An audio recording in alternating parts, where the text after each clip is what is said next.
Yeah, tough ball game. Credit to Arkansas. They got a great team, very talented order, and they did a good job competing in the middle inning there, or the fourth inning, to extend that to 5. Caught a bad break with the catcher's interference, but faced 2 good pitchers. We did better than we did against them in March, but left a lot to be desired with some of the at-bats. So get ready to go tomorrow at 3 o'clock. All right, questions for Paul? You're in the middle. Paul, what did Arkansas kind of do well at the plate to kind of force some really tough battles? They did a good job. They did a good job hitting the fastball. Even if they didn't put it in play, they did a good job touching it and forcing me to make pitches, especially late in the count. Drove my pitch count up, and made it tough or made me have to execute a slider, curveball, changeup, and did a good job spitting on some of those pitches too. When you came out, what was it like seeing your teammate Riley Cooper execute pitches the rest of the game? He did a really good job. It was cool to see that. It's been what he's done his whole career, and it's something that we're looking forward to having the next few weeks as we go into postseason play. More questions for Paul? In the front right. Jacques Doucet, WAP-TV. Paul, you hold yourself to such a high standard and have lived up to that all year. Was today kind of strange to kind of struggle a little bit, or what'd you think? Not really. Comes down to execution, and I didn't do a great job executing. They did a good job executing their plan. It's baseball. Days like that are going to happen. That's why the successes are so sweet, because of days like today. And obviously, I know that you would have pitched longer, but the more important games are coming. Is that kind of the thought process? Yeah. Any more questions for Paul? All right, with that, Paul, you're excused. Thank you very much. All right, any questions for Coach Johnson in the center front row?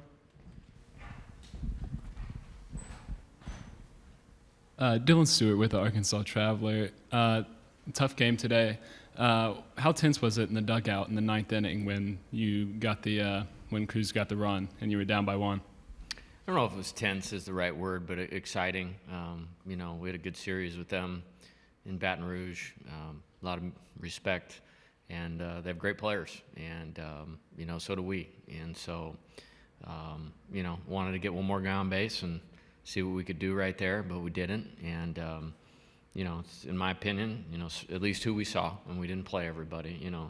Smith and Holland are the 2 best guys we saw all year, and so that's twice that they've used both of them, against us to win. And I think that speaks a lot about our team offensively, that it takes 2 pitchers like that, to hold us down. And credit to them for doing a good job. And the 5-run inning in the 4th, can you walk us through that? Yeah, I mean, I'm gonna tip my hat to their hitters because they did something nobody's done all year, and they were able to get to the right part of the ball and hit some balls hard through the infield, and created 3 or 4 good at-bats in a row. And in spite of all that, we get the catcher's interference call. If that doesn't happen, we're out of that inning and it's 2-2. And then, Brofin's one of the best players in the country. And, you give him a chance with 2-out RBI, and he came through. And so I tip my hat to their team, and the top of the lineup is as talented as anybody in the country. In the second row on the left. Can you elaborate on that catcher's interference call and what was relayed to you by the umpires? That Diggs' bat hit Milazzo's mitt, and if it hit his mitt, then it's catcher's interference. In the front row. Hey, Jay, Bob Holt, Arkansas Democrat Gazette. In Baton Rouge it was, Holland and Smith, and then today it's Smith and Holland. That's Holland's first relief appearance. I think he made 14 starts. How weird was it facing him in reverse order, and what'd you think about Holland? Because he comes in, he's used to starting, he comes in bases loaded.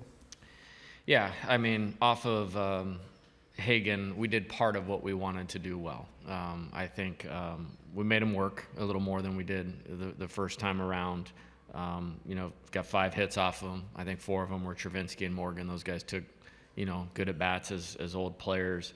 They both have 4 pitches that they can execute. And it's like that's what you have to pile up strikeouts against us. And they executed very, very well. And a lot of respect, in the same way I talk about the top of their lineup. I have the same respect for those 2 guys on the mound. They're 2 of the best left-handed pitchers in college baseball. All right, in the far back on the right. Chessa Boucher with WVLA in Baton Rouge. Coach, just what did you see from Riley Cooper today and such a big outing from him? Yeah, he looked fresh. He only threw to 2 hitters at Georgia, and so kind of an extended break. He extended in that last Mississippi State game and gave us a chance to win. We didn't use him a whole lot last weekend, so I thought he looked fresh. He looked rested. Other than the single to Barofin, can't ask for much more right there. In the center of the room. Coach, you talked about the plan coming into this week, you and Wes having those conversations. Was it a pitch count for Paul, or was it just kind of a decision right there not due to pitch count? Oh, no, that was totally due to pitch count. I mean, he was at like 38 to 40 pitches in that inning alone. And I can promise you, if it was any other situation in any other game, he would not be coming out of the game right there, 1,000%. And really irritated. I mean, he probably hit his glove, so I'm not saying the umpire's wrong on that, but irritated that, Riley came in and picked us up right there. But that's a tough way to give up 3 runs. But, when that happens, you got to get Barofin out. And like I said, he was phenomenal other than we didn't get Barofin out. And really pleased with Riley. That was about the max or the tipping point we were going with Paul. And early on, I mean, we were at 42 pitches through 3 innings. The hope was to get to the 5th or through the 5th. And again, credit Arkansas. Those guys, they battled and did a nice job. Or in the second row on the left. What does Riley's performance today mean for this team moving forward into the postseason? And, maybe you could add Thatcher into that mix too. Yeah, I mean, they're going to pitch, and they've pitched well at times. Haven't been perfect, but, when they're good, we're good, and he was good today. And, in spite of making some mistakes, made a base running mistake at third base. That was killer because there was a lot of game left at that point in time, and we're hitting first and third with 1 out. So we shot ourselves in the foot right there. That was a tough one to take. And then, yeah, but he did a good job. And, he's pitched in the College World Series before. I think he's the only player, him and Christian Little are the only 2 players on the team that have played in Omaha. He's pitched in regionals, super regionals multiple times, and the moment's not going to get too big for him. And I didn't think it did today. I think he actually rose to it against, one of the better teams in the country. He did a really good job. Okay, we have time for like 2 more right here in the front. Hey, Jay, Peyton Holt's been filling in for Stovall. He's done for the year with his shoulder. And I think he's batting like over 400, and it's mostly been against SEC teams. And he had 2 hits today. What have you seen maybe in scouting Arkansas for this game and tonight? What are you seeing from Peyton Holt? Yeah, gritty player, does the things that help your team win. Stovall's a great player. He's from Louisiana. I would have liked to have had the opportunity to recruit him. I wasn't there in time. And that's a tough loss for them because he's super talented too, and you throw him in there with those guys, it makes him even deeper. But you look at what Holt's done, you can't do much better than that over the last few weeks. And great teams have guys that can step in and fill roles when guys go down. And you look at their team, they've had a number of injuries and guys have stepped up. You look at our team, we've had a number of injuries and guys have stepped up. And that's what makes for a great college baseball game tonight. I wish we were on the winning end of it, but it's a lot of talented players playing really good baseball out there tonight. All right, on the left, second row. Is Ty the likely starter for tomorrow? Need to talk to Wes and Ty and the rest of the guys, and then we'll see where we land on that. Okay, Coach, thank you for your time, and we'll see you tomorrow. See you tomorrow.